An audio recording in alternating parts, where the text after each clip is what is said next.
Bonjour. Avant de commencer, je voulais juste vous partager 2, 3 petites choses.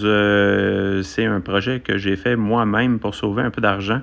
N'empêche qu'il faut faire affaire avec un électricien absolument pour attacher le fil après de l'armature. Il n'y a aucun problème. Je ne connais pas d'électricien qui rêve de passer une journée à quatre pattes, mais par après, pour tout ce qui est l'installation, il faut absolument faire affaire avec un électricien.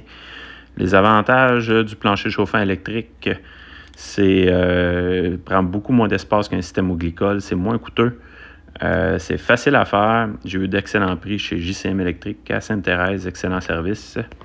Donc, je vous conseille de faire par vous-même. Répétez pas la même erreur que j'ai fait. Je vous partage ça. Donc, dalle chauffante électrique, quoi faire et ne pas faire. On m'a dit d'ajouter du papier bulle, réfléchissant, double bulle, c'était pour être encore mieux, même si j'étais déjà isolé au styrofoam. J'aurais juste eu à taper mes joints, mais je ne l'ai pas fait parce que j'ai mis le papier bulle. Ensuite de ça, après une conversation avec un ami contracteur, un coup qui a été installé du côté réfléchissant, il m'a dit qu'il y avait une réaction chimique qui se produisait lors du contact avec du béton, puis le papier réfléchissant fondait carrément, que c'était pas un papier réfléchissant qui était fait pour aller sur le béton. Ce que j'ai fait à ce moment-là, j'ai reposé un polythène par-dessus. J'espère ne pas emprisonner trop l'humidité, mais étant donné que sous mon styrofoam, j'ai 6 à 8 pouces de pierre avec un drain pour la ventilation en cas de radon, ce qui ferait partie des nouvelles normes du bâtiment.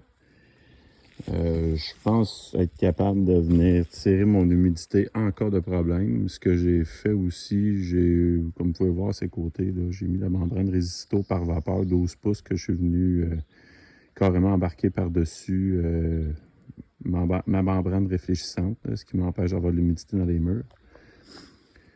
Là, ensuite de ça, j'ai mis mon plancher chauffant radiant électrique. Je peux pas vraiment faire de trou dans mon styrofoam. C'est le moyen que j'ai trouvé. Le plus logique, avec les sensors installés. Là, comme vous pouvez voir ici, j'ai installé mes sensors dans des conduits de PEX puis de PVC parce que je suis quand même une certaine distance des grands centres. Là. Fait que j'ai fait avec ce que j'avais. Je pense que c'est juste mieux dans le fond. Là. Le PVC ici, là, je l'ai attaché à la broche comme ça, puis je laisse mon sensor au milieu, là, comme suggéré là, dans la méthode d'installation. Regardez ici comment j'avais fait au début. Là. Mon fil vient toucher à mon armature.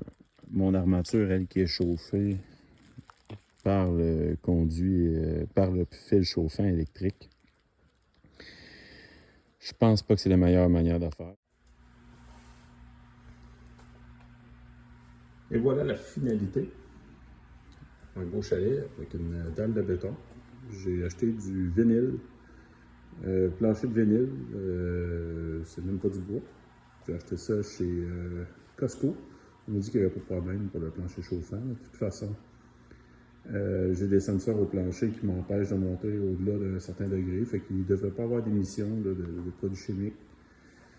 J'ai installé aussi les thermostats Zigbee. Synapé Zigbee, c'est-à-dire. Je suis très satisfait de tout ce qui est synapé. C'est très stable. Tranquillité d'esprit quand on est à distance. Plancher chauffant, pour en revenir à mon installation. Il y a quelque chose que j'ai mal fait. Dans le fond, il y a 2 choses que j'ai mal fait. Premièrement, j'ai pas installé j'ai mis un styrofoam ici, mais j'en ai pas mis assez épais sur le long de la fondation. J'aurais dû mettre au minimum 2 pouces. J'ai mis 1,5 pouce. Ce qui fait que le côté du mur ici, c'est un peu plus froid l'hiver, surtout lorsque il fait très froid. Puis je le sais que j'ai une perte de chaleur parce qu'à l'extérieur, la neige elle cherche à fondre. Ce que je fais à ce moment-là, c'est que j'approche la neige de la maison là, une fois de temps en temps. Je viens remettre de la neige près de la dalle. Comme ça isole un petit peu. Mais il reste que dans les coins, c'est quand même plus froid. Oui, le styrofoam m'aurait aidé aussi, mais il y a une autre chose que j'ai mal fait, là, comme que il y avait aussi le fait que dans la vidéo, je montrais l'installation des sensors là, qui étaient ici. C'est tellement logique. Dans le fond, il aurait fallu que je les déplace un peu plus vers l'extérieur, en direction des murs. Le milieu ici, c'est facile à chauffer, mais le long des murs, c'est là, dans le fond, l'endroit le plus difficile à chauffer. Il aurait fallu que je distance mes sensors près des murs